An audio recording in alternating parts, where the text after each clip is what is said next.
Chapter 4 The Back Room of the Café Musain. One of the conversations among the young men, at which Marius was present and in which he sometimes joined, was a veritable shock to his mind. This took place in the back room of the Café Musain. Nearly all the friends of the ABC had convened that evening. The argand lamp was solemnly lighted. They talked of one thing and another, without passion and with noise. With the exception of Enjolras and Marius, who held their peace, all were haranguing rather at haphazard. Conversations between comrades sometimes are subject to these peaceable tumults. It was a game and an uproar as much as a conversation. They tossed words to each other and caught them up in turn. They were chattering in all quarters. No woman was admitted to this back room, except Luzin, the dishwasher of the café, who passed through it from time to time, to go to her washing in the lavatory. Grand air, thoroughly drunk, was deafening the corner of which he had taken possession, reasoning and contradicting at the top of his lungs, and shouting, "I am thirsty. Mortals, I am dreaming, that the ton of Heidelberg has an attack of apoplexy, and that I am one of the dozen leeches which will be applied to it. I want a drink. I desire to forget life. Life is a hideous invention of I know not whom. It lasts no time at all, and is worth nothing. 1. Breaks one's neck in living. Life is a theatre set in which there are but few practicable entrances. Happiness is an antique reliquary painted on one side only. Ecclesiastes says, all is vanity. I agree with that good man, who never existed, perhaps. 0 Not wishing to go stark naked, clothed himself in vanity. Oh vanity! The patching up of everything with big words. A kitchen is a laboratory, a dancer is a professor, an acrobat is a gymnast, a boxer is a pugilist, an apothecary is a chemist, a wigmaker is an artist, a hodman is an architect, a jockey is a sportsman, a woodlouse is a pterygibrink. Vanity has a right and a wrong side. The right side is stupid, it is the Negro with his glass beads, the wrong side is foolish, it is the philosopher with his rags. I weep over the one and I laugh over the other. What are called honors and dignities, and even dignity and honor, are generally of pinchbeck. Kings make playthings of human pride. Caligula made a horse a consul, Charles II made a knight of a sirloin. Wrap yourself up now, then, between consul incitatus and baronet roast beef. As for the intrinsic value of people, it is no longer respectable in the least. Listen to the panegyric which neighbor makes of neighbor. White on white is ferocious, if the lily could speak, what a setting down it would give the dove. A bigoted woman prating of a devout woman is more venomous than the asp and the cobra. It is a shame that I am ignorant, otherwise I would quote to you a mass of things, but I know nothing. For instance, I have always been witty. When I was a pupil of Gros, instead of daubing wretched little pictures, I passed my time in pilfering apples. Rapin 24 is the masculine of rapine. So much for myself, as for the rest of you, you are worth no more than I am. I scoff at your perfections, excellencies, and qualities. Every good quality tends towards a defect. Economy borders on avarice, the generous man is next door to the prodigal, the brave man rubs elbows with the braggart, he who says very pious says a trifle bigoted. There are just as many vices in virtue as there are holes in Diogenes' cloak.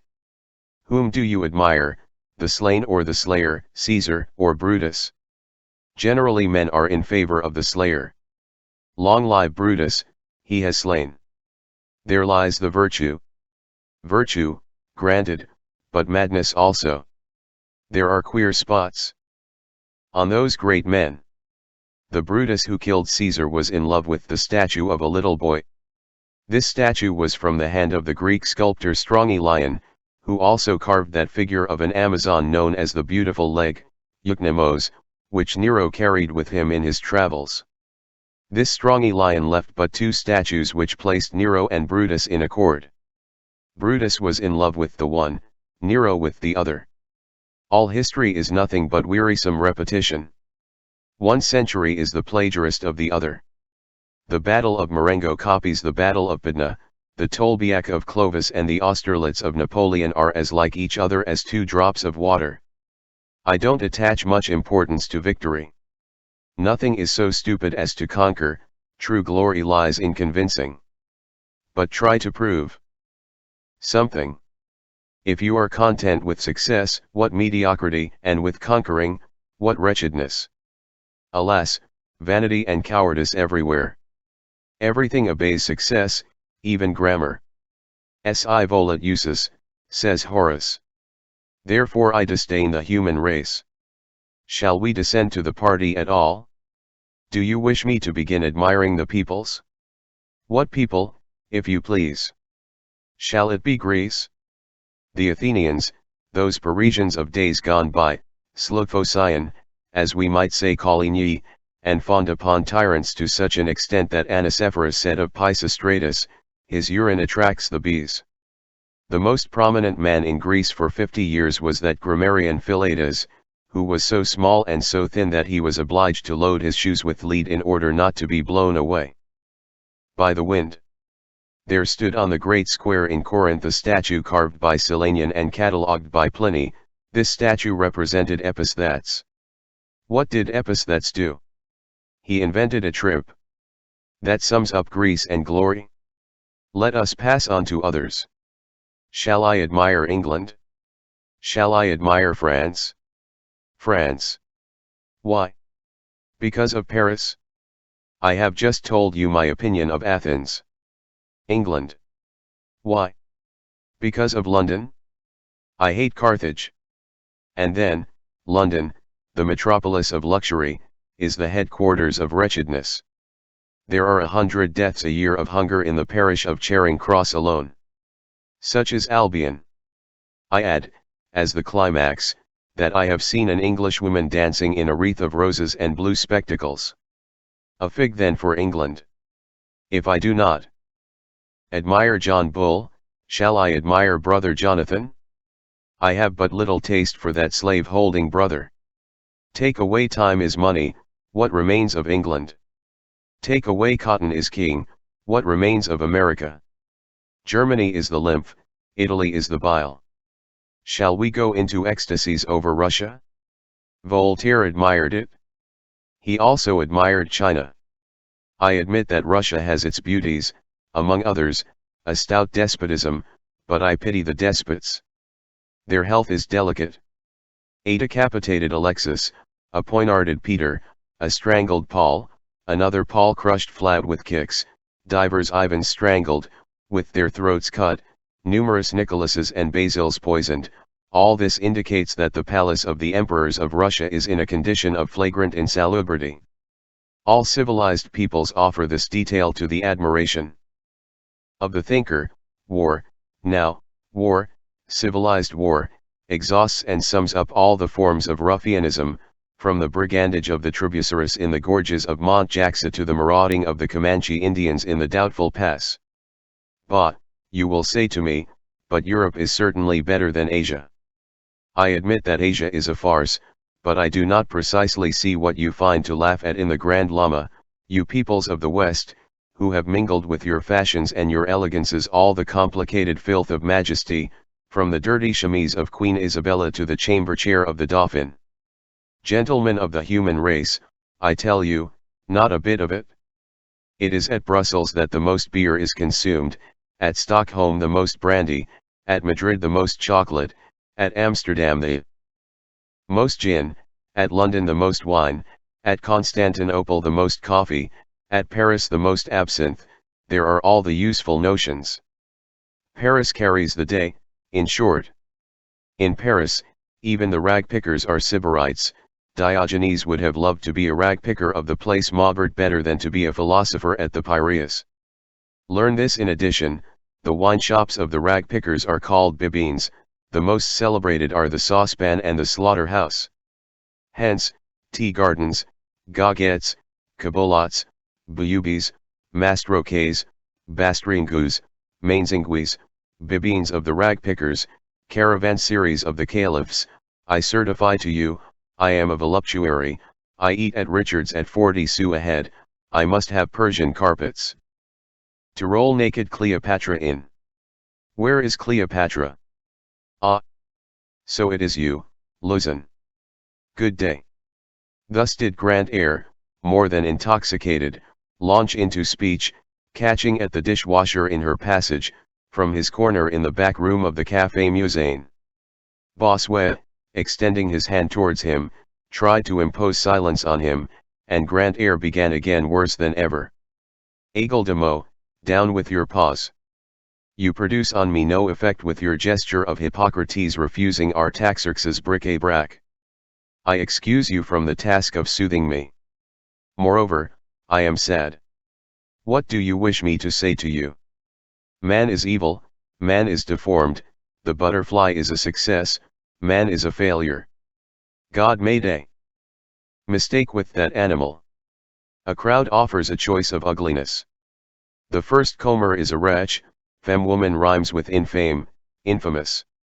Yes, I have the spleen, complicated with melancholy, with homesickness, plus hypochondria, and I am vexed and I rage, and I yawn, and I am bored, and I am tired to death, and I am stupid. Let God go to the devil. Silence then, capital R, resumed Bossuet, who was discussing a point of law behind the scenes, and who was plunged more than waist-high in a phrase of judicial slang, of which this is the conclusion. And as for me, although I am hardly a legist, and at the most, an amateur attorney, I maintain this, that, in accordance with the terms of the customs of Normandy, at Saint Michel, and for each year, an equivalent must be paid to the profit of the lord of the manor, saving the rights of others, and by all and several, the proprietors as well as those seized with inheritance, and that, for all emphidiuses, leases, freeholds, contracts of domain, mortgages. Echo, plaintive nymph, hummed Grand Air. Near Grand Air, an almost silent table, a sheet of paper, an inkstand, and a pen between two glasses of brandy, announced that a vaudeville was being sketched out. This great affair was being discussed in a low voice, and the two heads at work touched each other. Let us begin by finding names. When one has the names, one finds the subject. That is true. Dictate. I will write. Monsieur Doramin. An independent gentleman. Of course. His daughter, Celestine. Tyne. What next? Colonel Sainville. Sainville is stale. I should say Valsin. Beside the vaudeville aspirants, another group, which was also taking advantage of the uproar to talk low, was discussing a duel.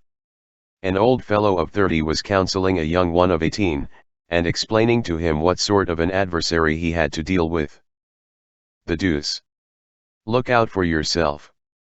He is a fine swordsman. His play is neat. He has the attack, no wasted feints, wrist, dash, lightning, a just parade, mathematical parries, bigre. And he is left-handed. In the angle opposite Grand Air, Joly and Bahorel were playing dominoes, and talking of love. You are in luck, that you are, Joly was saying. You have a mistress who is always laughing. That is a fault of hers, returned Bahorel. One's mistress does wrong to laugh. That encourages one to deceive her. To see her gay removes your remorse, if you see her sad, your conscience pricks you. Ingrate, a woman who laughs is such a good thing. And you never quarrel. That is because of the treaty which we have made. On forming our little holy alliance we assigned ourselves each our frontier, which we never cross. What is situated on the side of winter belongs to Vaud, on the side of the wind to Gex. Hence the peace. Peace is happiness digesting. And you, Jolly, where do you stand in your entanglement with Mamselle? You know whom I mean. She sulks at me with cruel patience. Yet you are a lover to soften the heart with gauntness. Alas! In your place, I would let her alone. That is easy enough to say. And to do. Is not her name Musichetta? Yes. Ah, my poor Bahorel, she is a superb girl. Very literary, with tiny feet, little hands, she dresses well, and is white and dimpled, with the eyes of a fortune teller. I am wild over her. My dear fellow, then in order to please her, you must be elegant, and produce effects with your knees. Buy a good pair of trousers of double-milled cloth at Staub's. That will assist. At what price? Shouted Grand Air. The third corner was delivered up to a poetical discussion. Pagan mythology was giving battle to Christian mythology. The question was about Olympus, whose part was taken by Jean Prouvaire, out of pure romanticism. Jean Prouvaire was timid only in repose. Once excited, he burst forth, a sort of mirth accentuated his enthusiasm, and he was at once both laughing and lyric. Let us not insult the gods, said he. The gods may not have taken their departure. Jupiter does not impress me as dead. The gods are dreams, you say. Well, even in nature, such as it is today, after the flight of these dreams, we still find all the grand old pagan myths. Such and such a mountain with the profile of a citadel, like the Vigna Male, for example, is still to me the head-dress of Cybele. It has not been proved to me. That Pan does not come at night to breathe into the hollow trunks of the willows, stopping up the holes in turn with his fingers, and I have always believed that Io had something to do with the cascade of Pisavac. In the last corner, they were talking politics. The charter which had been granted was getting roughly handled. Combeferre was upholding it weakly. Courfeyrac was energetically making a breach in it. On the table lay an unfortunate copy of the famous Touquet Charter.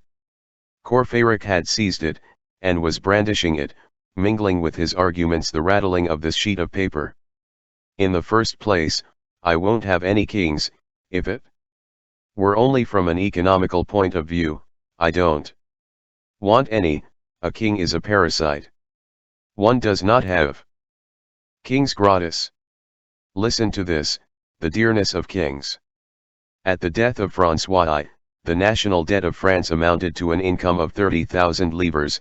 At the death of Louis XIV, it was 2 milliards, 600 millions, at 28 livres the mark, which was equivalent in 1760, according to Desmarets, to 4 milliards, 500 millions, which would today be equivalent to 12 milliards.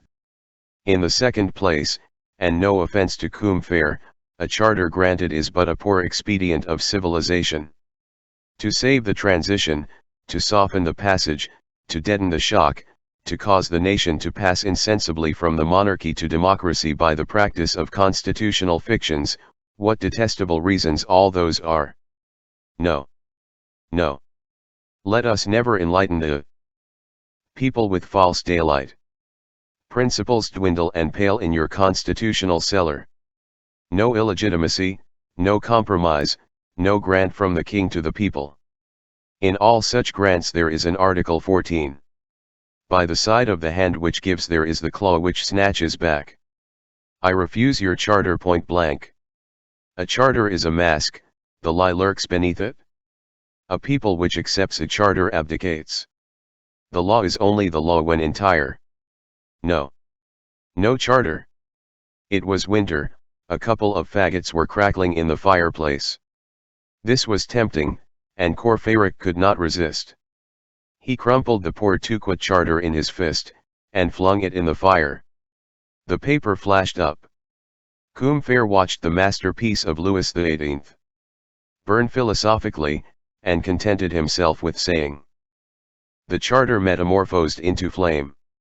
And sarcasms, sallies, jests, that French thing which is called entrain, and that English thing which is called humor, good and bad taste, good and bad reasons, all the wild pyrotechnics of dialogue, mounting together and crossing from all points of the room, produced a sort of merry bombardment over their heads. Chapter V. Turn off the sound, if it annoys you.